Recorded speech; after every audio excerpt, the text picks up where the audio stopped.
ने एक डरावना सपना देखा था। वह चिल्लाकर उठती है। उसके पापा उसकी आवाज सुनकर भागकर उसके पास जाते हैं। क्या हुआ पीहू, क्या कोई बुरा सपना देखा है? हाँ पापा, मैंने देखा कि मेरी सौतेली माँ मुझे मार रही है। पापा आप दूसरी शादी मत करो, सौतेली माँ मुझे बहुत मारेगी। नहीं बेटा, ऐसा नहीं होगा, देख लेना, वह तुम्हें बहुत प्यार करेगी और सारिका बहुत अच्छी माँ बनेगी। और बेटा लास्ट टाइम पर कुछ बदला नहीं जा सकता। महेश अपनी 10 साल की बेटी को समझाता है और खुद सोच में पड़ जाता है कि पीहू को आया सपना क्यों दिखा। दूसरे दिन महेश सारिका से शादी कर उसे घर ले आता है और दूसरी तरफ महेश की छोटे भाई की पत्नी पीहू के कान भरना चालू कर देती है। देखो पीहू, अब तुम्हारी सौतेली माँ घर आ गई है, अब वही तुम्हारा ख्याल रखेगी। पता नहीं रखेगी या नहीं, क्योंकि सौतेली माँ अपने सौतेले बच्चों का कभी ख्याल नहीं रखती। तो क्या चाची सौतेली माँ आते ही मुझे मारना चालू कर देगी? अरे नहीं नहीं, पहले सबके सामने तुझे प्यार करेगी, फिर धीरे धीरे तुझ पर हुक्म चलाएगी और तुम्हारी शिकायत तुम्हारे पापा से करेगी, उसके बाद तुम्हारी पिटाई भी करेगी। ये बातें सुनकर पीहू का नन्हा सा मन घबरा जाता है। जब महेश पीहू को सारिका से मिलाता है तो पीहू बहुत डरी हुई होती है। क्या हुआ पीहू बेटी, तुम्हें लगता है कि तुम्हारी सौतेली माँ तुम्हें दुख देगी? नहीं बेटा, ऐसा नहीं होगा, तुम मेरी बेटी हो। अभी तो सबके सामने तुम मुझे प्यार कर रही हो, फिर अकेले में तुम मुझे मारोगी। ये क्या कह रही हो बेटी, मैं यहाँ तुम्हारे लिए आई हूँ।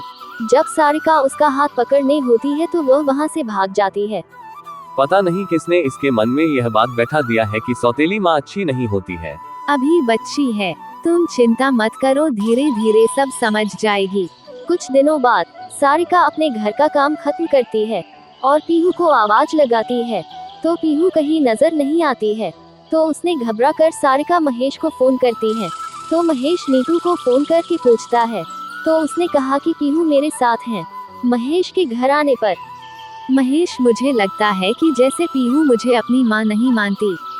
जब देखो वह नीतू के पास ही रहती है। बच्ची है, धीरे धीरे समझ जाएगी। पर ऐसा नहीं हुआ। पीहू हमेशा नीतू के पास ही रहती थी और घर में डरी डरी ही रहती थी। महेश सुबह सुबह अचानक से जमीन पर गिर जाता है और फिर पता चलता है कि महेश इस दुनिया में नहीं रहा। क्रियाक्रम के कुछ दिन बाद, अरे सारिका दीदी, अब आप क्या करोगे? पीहू भी छोटी है और आप नौकरी भी नहीं करते और पीहू आपको अपनी माँ भी नहीं मानती है। सब कुछ समझ रही हूँ, बस अब कुछ न कुछ तो कदम उठाना पड़ेगा। मैं नौकरी करूँगी और रही पीहू की बात, तो वह अभी छोटी है और वह नहीं मानती तो क्या हुआ, मैं तो उसे अपनी बेटी मानती हूँ।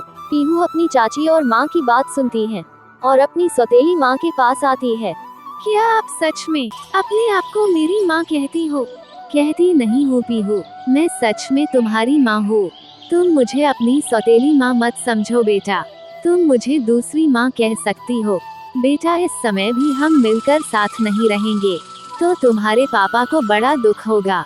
सारिका से पहली बार पीहू ने इतने अच्छे से आराम से बात की। उसे सारिका से बात करके अच्छा लगा, लेकिन वह मन ही मन सोच रही थी कि चाची सही बोल रही है या उसकी सौतेली माँ।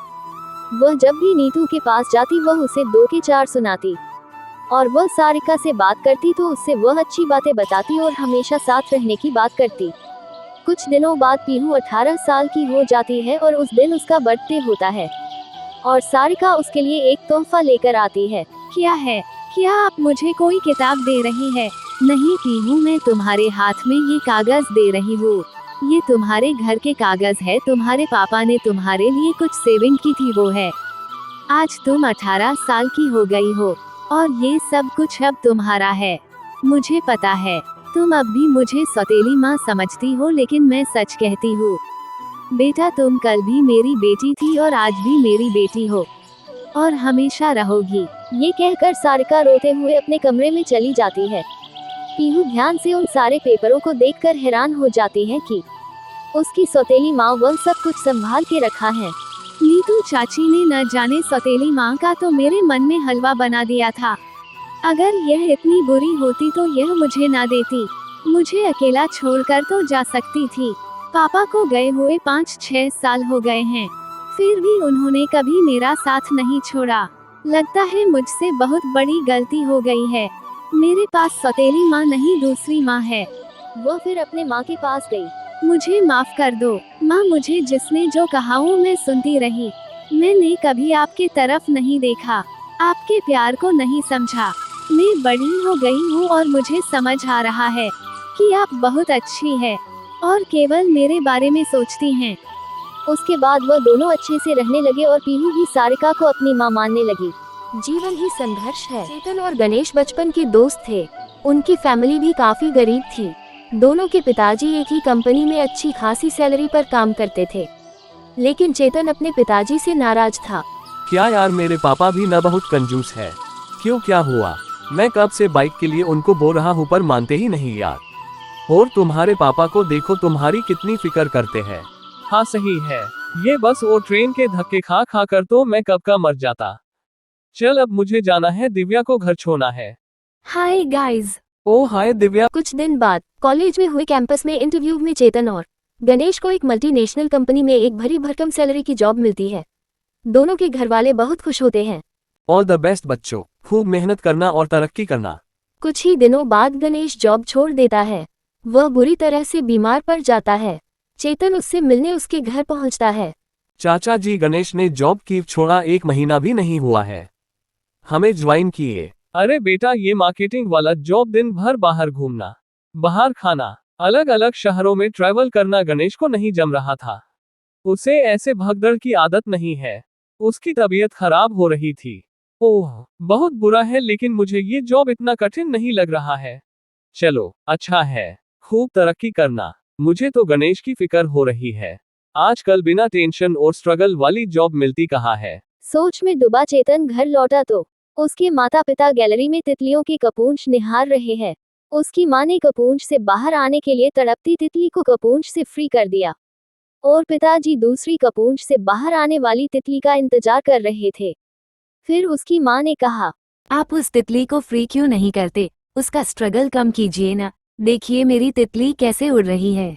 ठीक से देखो भाग्यवान, आपकी तितली उड़ नहीं रही, बल्कि अब जल्दी ही मर जाएगी। क्या अनाप शनाप बोल रहे हो आप? ऐसा कुछ भी नहीं होगा। और सच में जिस तितली को चेतन की माँ ने कपूंछ से निकलाकर उसका स्ट्रगल कम किया, वो तितली झटपटा रही थी और कुछ ही मिनटों में वह मर गई और चेतन की माँ दुखी हो गई। और दूसरी तरफ चेतन के पिता जिस तितली के बाहर आने का इंतजार कर रहे थे, वो तितली बड़ी मुश्किल से कपूंछ से बाहर आ गई और अपने पंख फैलाकर अच्छे से उड़ने लगती है। ये सब उनके पीछे खड़ा चेतन देख रहा है। आपने अपने तितली का स्ट्रगल कम नहीं किया, लेकिन वह अच्छे से उड़ रही है। वह इसलिए क्योंकि स्ट्रॉन्ग बनने के लिए लाइफ में स्ट्रगल बहुत जरूरी है। जब ये तितली कपून से बाहर आने की कोशिश करती है, तब उसकी बॉडी का फ्लूइड उसके पंखों में शक्ति भर देता है। लेकिन तुम्हारी माँ ने उनकी तितली को आसानी से कपून के बाहर आने दिया, तो वह फ्लूइड तितली में ही रह गया और बॉडी हैवी रह गई, इसलिए वह मर गई। अच्छा, इसलिए वह ठीक से उड़ नहीं पाई और मर गई। बिल्कुल ठीक। स्ट्रगल सिर्फ प्राणियों को ही नहीं बल्कि इंसानों को भी स्ट्रांग बनाता है, किसी भी परिस्थिति में डटे रहने की क्षमता प्रदान करता है। ओह, अब मुझे पिताजी की बातें समझ में आई। कॉलेज लाइफ में किए स्ट्रगल की वजह से आज मैं ये मार्केटिंग की टफ जॉब अच्छे से कर पा रहा हूँ, लेकिन गणेश जिसने हार्ड वर्क और स्ट्रगल की आदत नहीं थी, वो ये जॉब नहीं कर पाया।